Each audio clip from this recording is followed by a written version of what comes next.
If the armed police that I never see at Glastonbury, even though I see infinitely more drugs at Glastonbury than I've ever seen at Carnival, anyone who's been in our community knows the only drug that's socially acceptable is weed. If you take cocaine or ease or ketamine or any of this other crazy stuff that they take at Glastonbury, in our community, you're socially ostracized. Yet we get armed police and Glastonbury gets the free reign to take as much drugs as they want. So there is these things that I say become invisible to you if they don't affect you. Around the place. I don't even really know the words, but I know you're meant to do that and that. That's what I do know. Today we'll be talking about Carnival. It's Carnival. And why the UK government hate it. They seem to do everything every few years to shut this thing down. How can something like Carnival be struggling with funding when over 2 million people attend? Is that not wild to you? Does that not leave you a little bit suspicious? Suspicious. You don't find that suspicious? You don't find that suspicious? Anyway, before we get into that, I want to get this out of the way. This is not going to be my usual style of episode. It's not going to be as deep a dive. It won't come under the category of video essay, wannabe documentaries. It's not going to be that. It's going to be more a quicker take into things. So without further ado, let's get into the episode.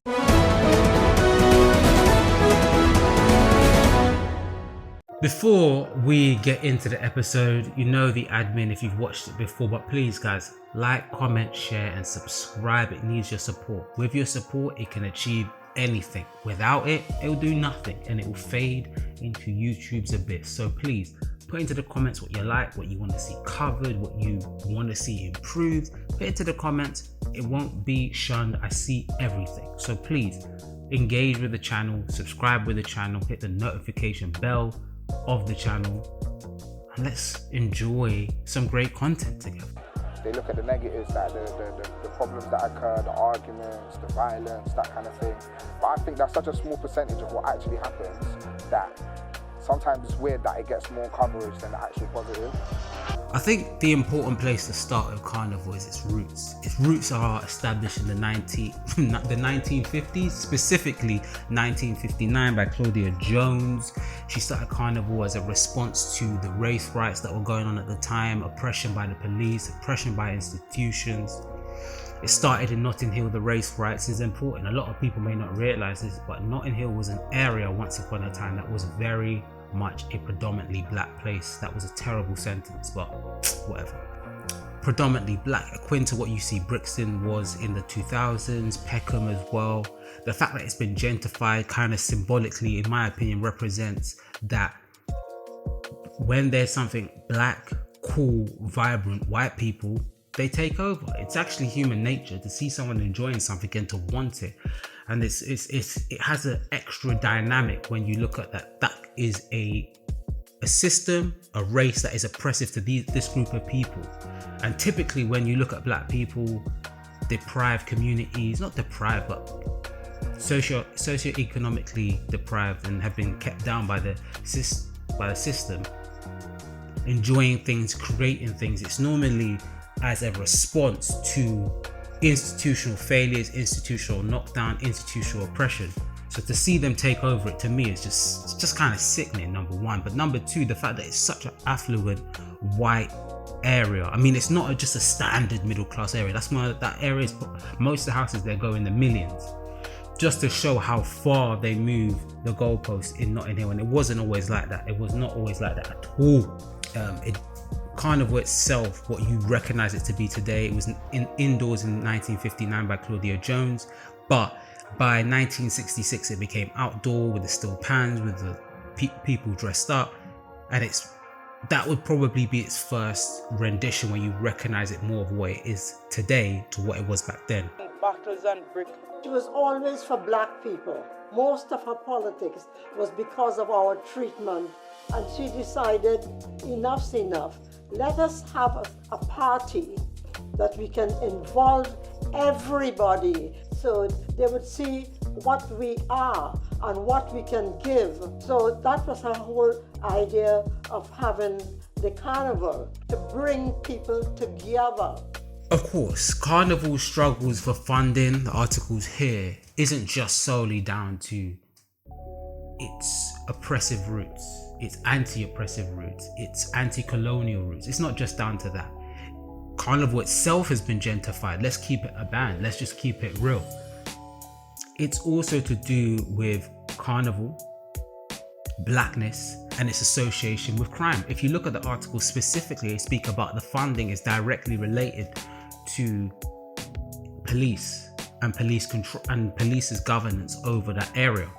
Why I say that's important to know is because some of these articles say it's not just crime control. They recognize some of these articles. The police themselves recognize that a lot of the headlines paint a picture that's not quite accurate, but it's controlling the crowd, it's fear of overflow, which, you know, in a world where Hillsborough's happened, you can understand that there's 2 million people there.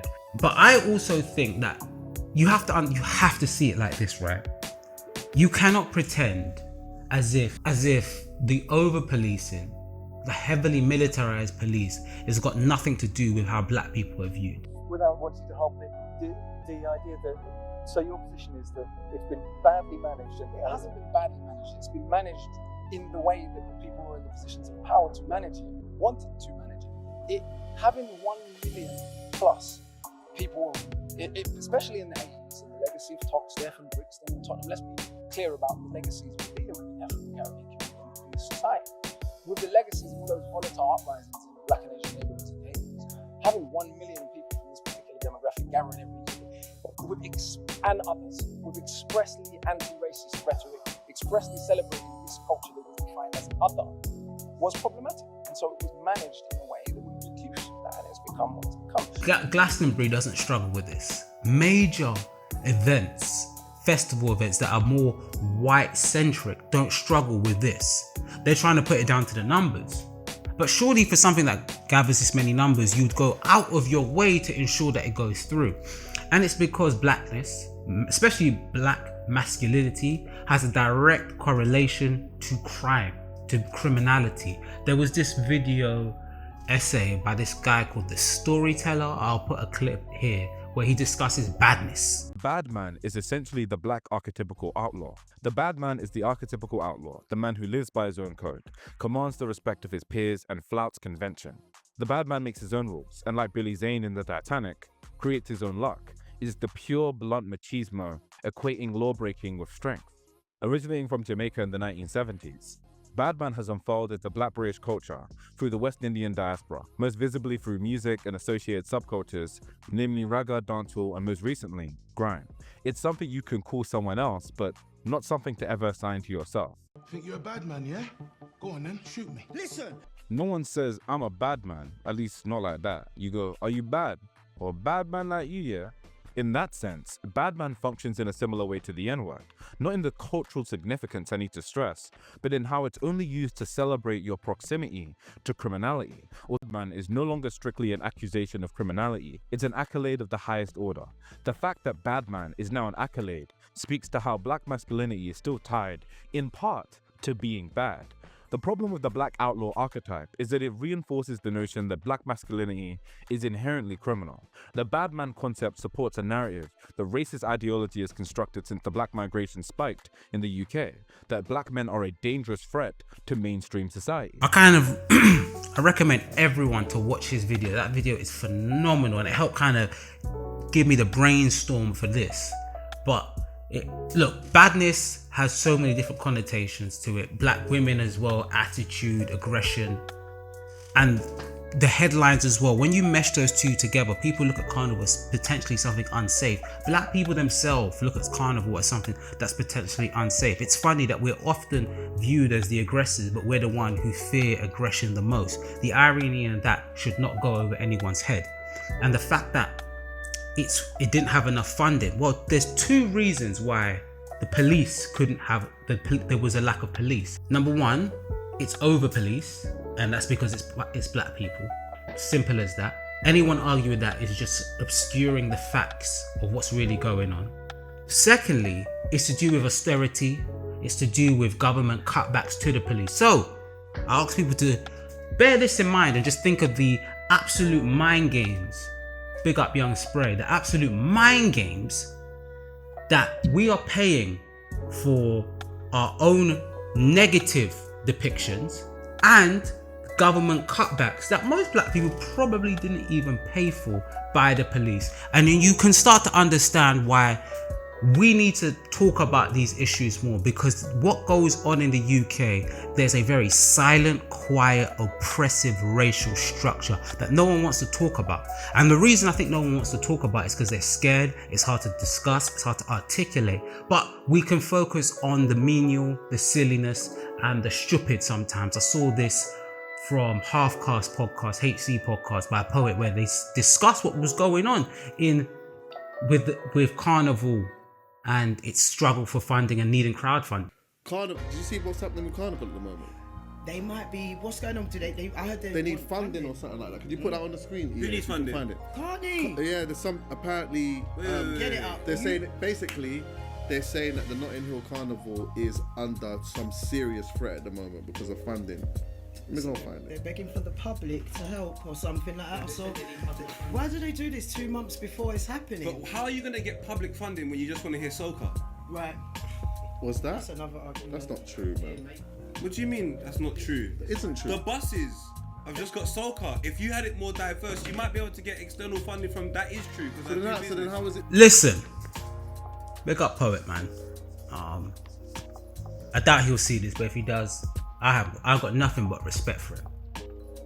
But that's one of the worst takes I've ever seen in my life. Like that is a diabolical take. A man is telling you that Carnival is struggling with funding. There's over 2 million people there, and a man is saying it's due to the soca music. I'm saying to you that's a possible way of making money. I'm not saying to you that's the reason why they've run out of money. I'm saying if you want to get, nothing I'm saying is not facts, Chucky. If you want to get funding for any one thing, it's about the services you're providing for the community at that one given time. I'm saying to you, if you could potentially open up your musical services on the buses that you're playing, you're opening yourself to more funds. That's all I'm saying. It's big facts. I know it's horrible when I say it, but it's not big facts.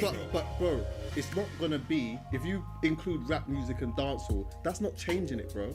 I said money. They can get money. You can go to a brand, and because there's not going to be enough brands that are going to cater for just soca music on them buses. But if you open it up, you open the chance to say in Spotify, what? Little bag over here to do whatever you want, promote whatever you want. I'm not saying that it's going to save them, because I don't know how much money they need. But Chucky, they've gone to say, people them give us some money. I'm saying, but if you open up what your discussion could be, you could get money from other sectors. Can people really wake up? So a moment where we should be talking about institutional failures, institutional racism, because that's what it is. Let's cut the crap. It is institutional racism why we're over policed. It is classism why the police have been had cutbacks. But a man, and sometimes I'm too harsh on the black community, but black people are talking about soca, bro. Wake up, man! No, it's not. That is because we're paying too much soca, so they can't get enough funding. No, we are cut down anytime we grow something, anytime, and it's institutional because they're saying it's due to the lack of crowd protection. It's spun in crowd protection. Overflowing is an issue. I'm not downplaying that, but the amount of militarized police, the view of Carnival, and the fact that there has to be so many police is due to institutional racism. But a man is talking about soca. Talking to you. It's not clocking to you that I'm standing on business, is it? Stop playing so much soca. Yo, like we're missing the point. And I don't think Poet fully understood all the details because the way Chucky broke it down, it was kind of bit by bit. So I don't want to make too much of a point on that, but just the fact that the first thing he went to was, yeah man, you man are playing too much soca.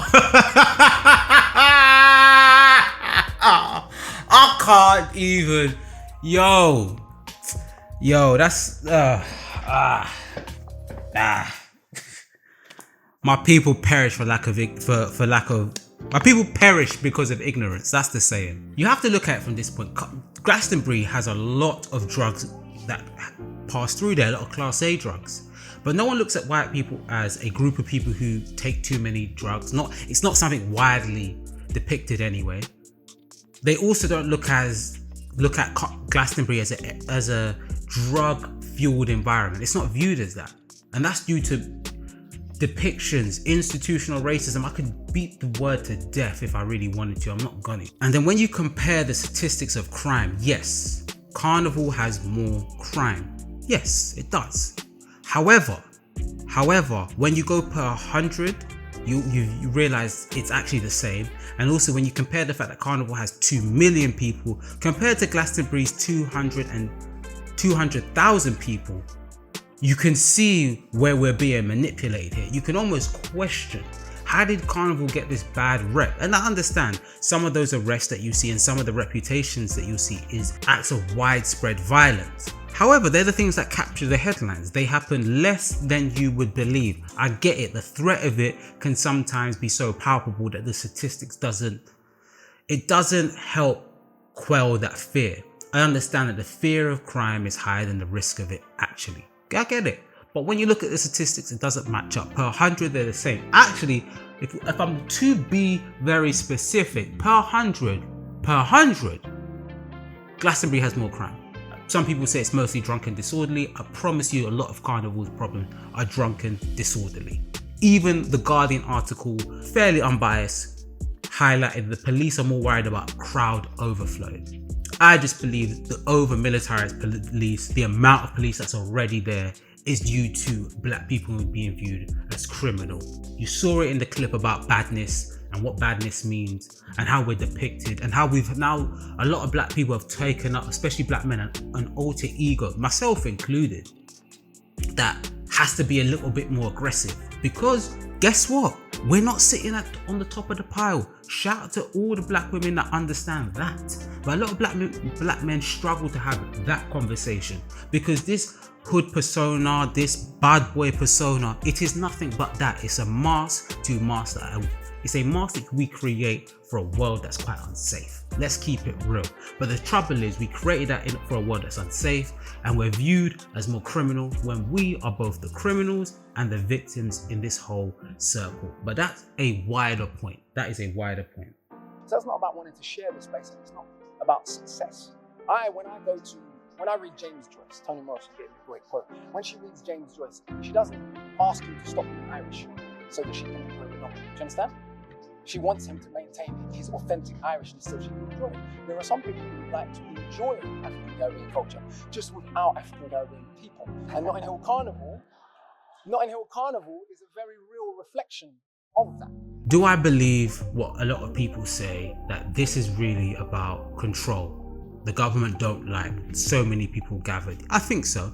I think they don't like so many black people in one space. They just view it as like a bunch of lions and tigers just roaming the street. That's how I view it. That's how I honestly see it. They think that this can erupt into widespread violence at any given moment, and that's why there's so much control there. That's why there's so much vitriol, there's so much policing, going on there. And it robs Carnival of its greatest thing, and it's that it's just a joyful, fun event. It's an event that is easy. I've actually seen less trouble at Carnival than I've seen at festivals. I'll be real. I'll be so real. Carnival has less trouble.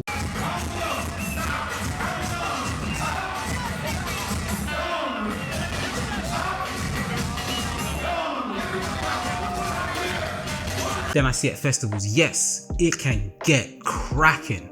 It can get cracking. I'm not gonna pretend like it can't.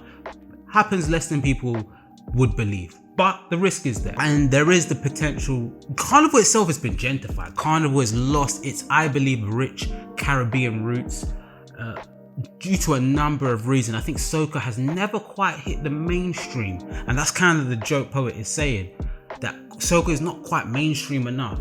But it's funny, it's the event that brought everything together. I remember when carnivals first started playing different types of music.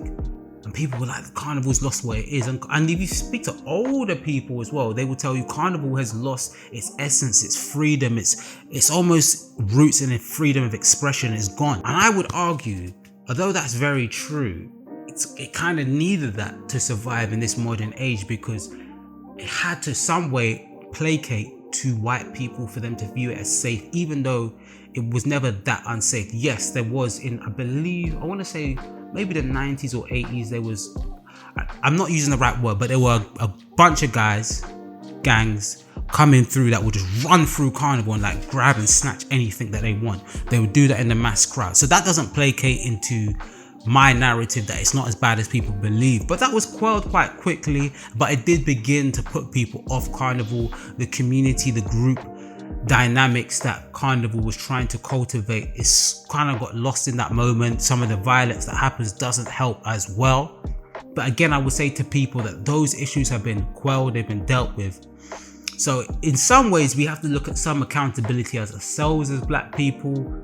I think sadly, black people that feel as if they have been, or black men, black women that feel that they've been let down by society, they often take it out on people that look like themselves who've also been let down as well. So these parts of the narrative are the shadow of my argument, essentially. They're the parts of my argument that kind of quell what I'm saying, if that makes sense. I hope I'm making sense to you guys. Put into the comments if I'm making sense. I don't want to ramble. But I would ask you guys before I leave, what do you think Carnival needs to improve? What do you think Carnival needs to ensure that it doesn't have a funding issue? 2 million people, an event where 2 million people are. I'm sure it doesn't suffer from lack of profit. What does Carnival need to be seen as the cultural iconic status that it is? To me, it's the same as the FA Cup. It's as important as that. It is such a bedrock of the year. You always think, oh, would you go Carnival? Every August, people are talking about Carnival. The build up for Carnival is something big. It's a business. So what do you think it needs? What do you think it needs to kind of modernize itself, but also keep its roots? Put into the comments what you think. Poet spoke about creating a movie, about a modern movie where Damson Idris Elba is in it. I think that's cool, but funny enough, a Hollywood movie would also gentrify it further. Just me. But I don't think it's a bad idea. I do think more conversations about how we are sort of manipulated into thinking having that many police, that many militarized police is actually to help us. It's to control. It's to show people that we've got control over these animals. Again, the way they talk about Carnival is like there's a bunch of lions and tigers roaming the street. When in reality, anyone who's been there has had more fun than they've not. Let's call it what it is. Let's call it what it is.